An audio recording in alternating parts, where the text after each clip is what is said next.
피의사실 공표 금지가 위반되는 이 관행에 대해서 우리가 고민을 합시다라고 하는 그 순간에도 이미 어떤 언론사는 공소장을 가지고 있었다라고 미루어 짐작이 되고 바로 기사가 나갔어요. 네, 그 어떤 언론사죠. 동아일보가 오늘 공소장 전문을 공개했습니다. 국민의 알 권리를 위해서다라고 밝혔는데요. 앞서 추미애 장관이 이 공소장 유출 경위를 확인해 보겠다라고 한 점을 의식한 듯 적법하게 입수했다라는 점도 함께 강조를 했습니다. 추 장관은 피의사실 공표 문제를 지적을 했죠. 형법 제126조에 나온 내용인데요. 경찰 또 검찰 등이 피의사실을 공판을 청구하기 전에 공표할 경우 처벌한다라는 내용입니다. 우선 언론은요, 수사의 주체가 아니고 또 공소장이라는 것 자체가 공판을 청구했다라는 의미니까 이 피의사실 공표에 따른 처벌 대상이 아닙니다. 피의자는 재판에 넘어가는 순간 그 지위가 피고인으로 바뀌니까 피의사실도 아닌 겁니다. 그럼에도 추 장관이 문제를 삼은 건 바로 이 때문입니다. 아직 사건 관계인의 수사 종료가 안 된, 수사 처분이 아직 결정이 안 된 상황이죠. 그래서 그분들에 대해서는 관련 사실이 다 연관이 돼 있고 그 관련 사실과 함께 피의사실 공표가 되는 것이죠. 그러니까 재판에 넘긴 13명을 제외한 다른 사람들에 대해서는 문제가 될 수 있다는 겁니다.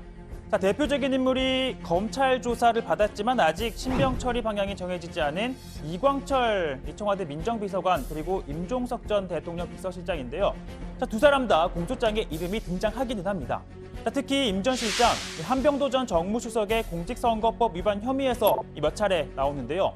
당시 송철호 캠프가 임종석, 한병도를 통해 당내 경쟁자인 임동호 후보가 경선에 나가지 않도록 하는 전략을 세웠다라는 대목입니다. 그 전략, 임 후보가 원하는 자리를 주자라는 건데요. 그가 원했던 건 오사카 총영사입니다. 당시 민주당 지도부였던 임 후보는 임 전 실장에게 이 최고위원이 끝나면 오사카 총영사로 가면 좋겠다라고 말한 적이 있고, 이후 한병도 전 수석에게도 같은 요구를 했다는 게 검찰의 판단인데요. 하지만 한병도 전 수석, 오사카 총영사는 외교부에서 반발을 하니까 고베는 어떠냐, 아니면 공공기관장 자리는 많은데 또 거긴 어떠냐라고 역제안을 합니다.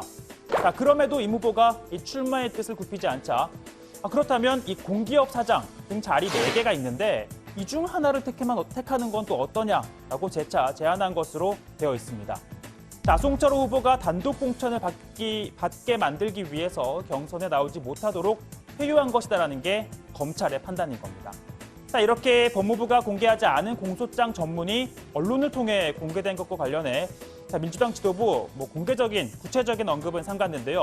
대신 법무부의 방침에 대해 비공개가 아니라 이 재판이 시작되면 공개하겠다라고 공개 시점을 조정한 것이라고 했습니다. 다만 당내에서도 추미애 장관의 결정을 비판하는 목소리가 나왔죠. 국회가 공소장을 보면서 이 검찰의 기소 과정에 인권 침해가 없었는지 또 잘못을 덮거나 감추려 하는 건 없었는지 감시하기 위해서는 공개가 원칙이라는 입장을 금태섭 의원이 내놨죠. 또 그동안 추 장관 일 잘한다라고 했던 이분도 이번 결정에 대해선 생각이 다릅니다. 공소장이 뭡니까? 공짜가 뭡니까? 공개적으로 하라는 거고. 영어도 그러한 의미를 가지고 있어요. Public Prosecution. 네. 그렇기 때문에 마땅히 공개해야 된다. 저는 그렇게 봅니다. 원칙적으로 저는 추미애 장관이 이것만은 잘못했다라고 생각해요. 자유한국당은요, 이 전문이 공개된 공소장을 보니까 정부와 청와대 그리고 경찰이 선거에 개입한 것이 드러났다라고 주장을 하고 있습니다. 이 청와대가 정치적 중립을 지키지 않았고 특정 후보자 입편에서 국가 권력을 남용했다며 사실상 문재인 대통령을 겨냥합니다.